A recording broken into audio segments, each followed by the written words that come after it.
Hello ஃப்ரெண்ட்ஸ், welcome back to run race. நம்ம இப்போ எங்கே இருக்கோம்னு பார்த்தோம்னா எக்ஸாம் சென்டருக்கு வெளியே தான், ராசி காலேஜுக்கு வெளியே இருக்கும். So third slot SBI 2025 prelims எழுதிட்டு வந்தோம்னு நம்மளுடைய சார் வந்திருக்காரு.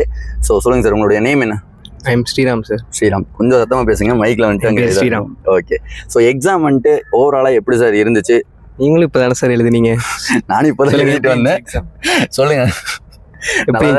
நான் வந்து தனியாக ஒரு ரிவ்யூ கொடுக்குறேன், உங்களுடைய எக்ஸ்பீரியன்ஸ் சொல்லுங்க. எக்ஸாம் எப்படி இருந்துச்சு? ஓவராலாக எக்ஸாம் ரொம்ப ஈஸியாக தான் இருந்துச்சு. பட் எனக்கு பர்சனலாக சிஸ்டம் நான் கொஞ்சம் ப்ராப்ளம் ஃபேஸ் பண்ணேன்.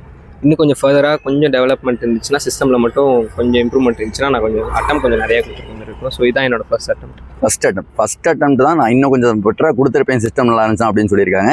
சரி, என்னென்ன செக்ஷன் சார்? நம்மளோடது இங்கிலீஷ், ரீசனிங், அப்புறம் ஆப்டிடியூட் இருந்திருக்கு. இதில் வந்து ஃபர்ஸ்ட் இங்கிலீஷ் ஓப்பன் ஆச்சு. ஓகே, இங்கிலீஷில் எந்த மாதிரி அட்டம் கொடுத்துருந்தீங்க? இங்கிலீஷில் ஓவராலாக எல்லாருமே ஒரு 20+ அட்டம் கொடுக்கலாம், அந்த அளவுக்கு ஈஸியாக தான் இருந்துச்சு. பட் எனக்கு கொஞ்சம் சிஸ்டம் கொஞ்சம் ப்ராப்ளமாக இருந்ததுனால நான் 15 to 20 அட்டம் தான் கொடுத்தேன். Okay sir. ஸோ ஆப்டிடியூட் அப்படிங்கிறது உங்களுக்கு எப்படி ஃபீல் ஆச்சு? கஷ்டமாக ஃபீல் ஆச்சா இல்லை ஈஸியாக ஃபீல் ஆச்சா? கொஸ்டின் எல்லாமே ஈஸி தான். எல்லாருமே 25+ ரொம்ப எக்ஸ்பர்ட்டாக இருந்தாங்கன்னா கண்டிப்பாக 30 கூட கொடுக்கலாம், 30+ கூட கொடுக்கலாம், அந்த அளவுக்கு கொடுத்துருக்கலாம். ஓகே, அப்போ ஆப்டிடியூடுங்கிறது ஒன்றும் பிரச்சனை இல்லை, ஈஸி தான். ஸோ எந்த கொஸ்டினும் சுத்தலாம் எதுவும் இல்லை, எல்லாமே அங்கே இருந்திருக்கு. ஓகே மக்களே, அதே மாதிரியே ரீசனிங் எப்படி சார் இருந்துச்சு?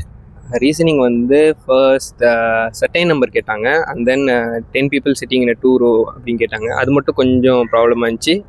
அதுவும் ஒரு 25 அட்டம் கொடுக்கலாம், பட் 25 அட்டம் மேலே கொடுக்கலாம். பட் நான் கொஞ்சம் தான் கொடுத்தேன் சிஸ்டம். Okay okay. ஸோ அந்த இடத்துல வந்து நம்மளுக்கு ரீசனிங் ஆகட்டும், ஆப்டிடியூட் ஆகட்டும், இங்கிலீஷ் ஆகட்டும், ஸோ அந்த இடத்துல வந்துட்டு ஒரு சின்ன ப்ராப்ளம் வந்து நம்ம தம்பிக்கு இருந்திருக்கு சிஸ்டமில், அதனால வந்துட்டு கொடுக்க முடியும்னு சொல்கிறாரு. இருந்தாலும் ஓவராலாக எவ்வளோ சார் அட்டம் கொடுத்துருந்தீங்க? ஓவராலாக நான் 55 to 60 தான் சார் கொடுத்தேன். 55 to 60 வரைக்கும் அட்டன் கொடுத்துருக்காங்க. So all the best. கண்டிப்பாக உங்களுக்கு மெயின்ஸ் வரும், நீங்கள் மெயின்ஸ் படிங்க.